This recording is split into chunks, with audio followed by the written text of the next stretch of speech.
We're fresh off one of the most confusing, lopsided trades in the history of the NFL. I'll give you a hint. It starred someone with the initials B.O.B., and that doesn't stand for Bombs Over Baghdad. What makes a bad trade?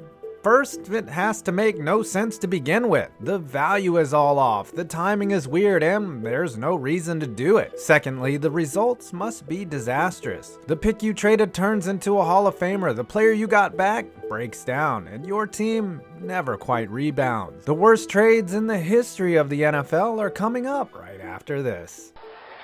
Well, the crowd is gathered here for the much-anticipated Manscaped 690 race. It looks as if the undefeated champion Lawnmower 2.0 is about to line up. Yeah, Dick, the Lawnmower 2.0 was, what's this? It's a new entry on the starting gate, the Lawnmower 3.0. Dick, I've never seen anything like this. Would you look at that? I'm seeing the new and improved trimmer designed exclusively for men's below-the-waist grooming that has some amazing new features. Look at that diamond textured, no-slip handle, and is that my word, an LED light. Dick, sources tell me it's been upgraded to 7,000 RPM, still uses the same great ceramic non-rusting blade, and now lasts up to 90 minutes of battery life. Damn, son, the Lawnmower 3.0 is gonna be tough to beat, but did you know you guys at home can get in on this trimming action? That's right, Dick. Race on over to manscaped.com and enter in the code FivePoints, and you will get 20% off the new and improved Lawnmower 3.0. And if you sign up as a subscriber, you will get 25% off and get replacement blades delivered to your door every 3 months. It's like a free oil change.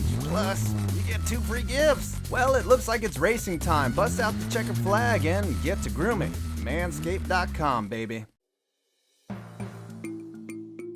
It's inconceivable to imagine that Jerry Rice, in his 17th NFL season, could have been catching passes from Tom Brady as they won their first Super Bowl. Rather, Rice was an all-time great as a 49er, maybe the all-time great, while some guys named Montana and Young threw him the football. But when San Francisco took Rice with the 16th overall pick in the first round of the '85 draft, that wasn't even where they were supposed to pick. The Niners, reigning world champs, sent 3 picks to move up 12 spots and take a skinny receiver out of Mississippi Valley State. What happens if the Pats had stayed there and taken him? Would they have stood a chance against the Bears in the Super Bowl next year? Maybe. Maybe not, but they would have had a better shot with Rice than they did with the guy that they took at 28, center Trevor Maddich. Rice played up until 2005, so it's not hard to imagine him sticking around to catch TDs from Tom Brady in 2001. Maybe they wouldn't have needed a last-second Vinatieri field goal with the all-time leader in Super Bowl touchdowns on the other end of some Brady ropes. You've traded 8 draft picks, and in return, you've gotten 1 player. Who is it? A franchise quarterback, perhaps? Surely it would be worth it for a player like John Elway, Peyton Manning, or someone of that caliber. What's that? It's not a quarterback? Well, then surely it must have been one of the other valuable positions like pass rusher, left tackle, or corner? It's a running back? You traded your whole draft for a running back? Mike Ditka, what the hell are you doing? That's right, Ditka lost his marbles for Texas running back Ricky Williams and sold the Texas-sized farm to move up and get him at number 5 overall for the least valuable position on the offense. Now, Ricky was a good running back, but never really hit his peak until he was traded to Miami after the Saints went 3-13 and Ditka got himself fired. Or basically quit. The lesson from all of this, you can't take your philosophy from 1985 and expect it to work in 1999. The NFL had become more of a passing league by then, and while Ditka was probably mesmerized by the 34 on Williams' back that evoked memories of sweetness, the game and the art of roster building had clearly passed him by. Williams did go on to have a stellar career, however, 10,000 yards, 66 touchdowns, and pounds of weed.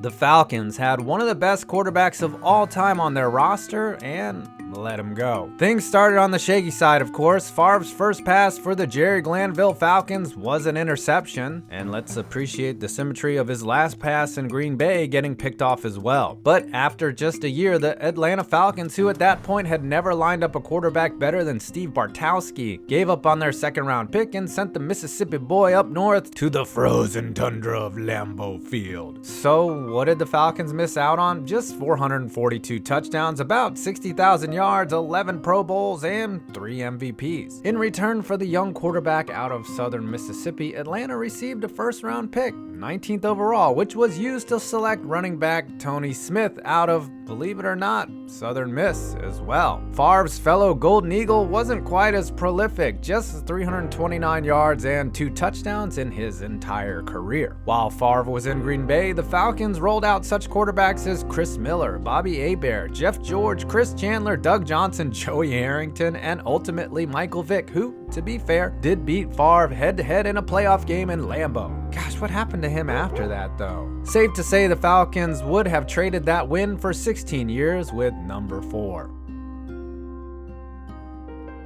One of the worst trades in NFL history happened this offseason. It makes no sense now, and I doubt it'll make any more sense 100 years from now. Bill O'Brien, head coach and acting general manager of the Texans, saw his young nucleus on offense and said, "No thanks. Let's tear it apart." This was a team that was up 24-0 on the road against the eventual Super Bowl champs. And in the matter of a quarter, they let all that slip away. Cut to March, and they traded their best overall player. Couple that with the Astros banging some trash cans, and Houston has a case for the worst few sports-related months in a long time. So here's how it went down. We wake up on the morning of the first official day of legal tampering in the NFL, and the news is out that the Texans are trading DeAndre Hopkins. Most people are skeptical, and rightfully so. Surely it would take a king's ransom to get one of the top 3 receivers in the NFL. But we're forgetting about who we're dealing with here. Arizona makes the call and has a proposition. You take David Johnson plus his bloated contract off our hands, and we'll do the same with Hopkins and his contract to be. Plus, Arizona throws in a 2nd-round pick and a swap of 4th-round picks. That was it. Houston didn't even shop DeAndre Hopkins for more than a few hours, which might have created a bidding war and netted them a better haul for the 3-time All-Pro. Instead, they pulled the trigger on an insultingly low offer and earned the generous trade grade of F from ESPN, Urinating Tree, and other prestigious outlets.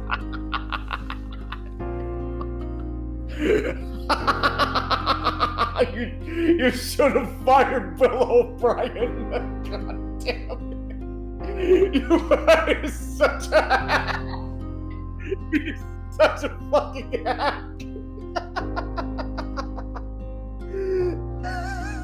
What's even more insulting is Minnesota shipped Stephon Diggs to Buffalo that weekend, got back a 1st, a 5th, and a 6th. Would Buffalo not have given that up and more for Hopkins? The answer is yes, but for Bill O'Brien, the answer is always, I'm the smartest person in the room, and the room keeps getting smaller. We don't know how this trade will end up, but anything short of Hopkins' wheels falling off will result in a failure on the part of the Texans. Even if the 2nd rounder they get turns into a Hall of Famer, it's a bad trade in principle. And now for the worst trade of all time. Herschel Walker was a freak of nature. He's still a freak of nature, let's be real. But even one of the most talented athletes of all time wasn't worth the haul that sparked a dynasty. When Jerry Jones bought the Cowboys, he made things clear that it was his operation. First, he fired the legendary head coach Tom Landry. Then, in the middle of a season that was clearly headed nowhere, he traded the most valuable player on the roster. And it paid off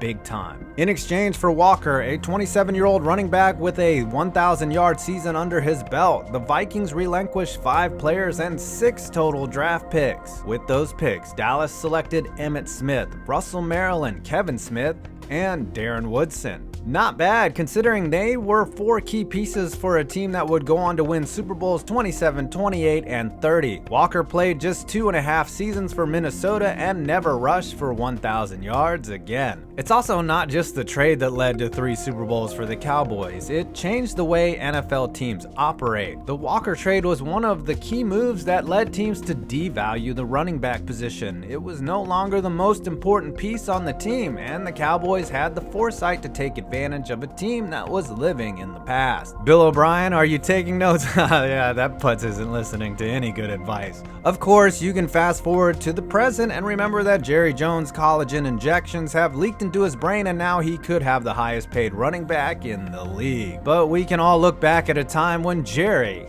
knew what he was doing. What have we learned? Well, not all trades are created equally. Sometimes it's to everyone's mutual benefit, and sometimes it's comparable to pulling a ski mask over your head and robbing the register. Who knows? We may have to switch to a barter system soon. Just make sure Bill O'Brien doesn't trade your entire family for a roll of 2-ply.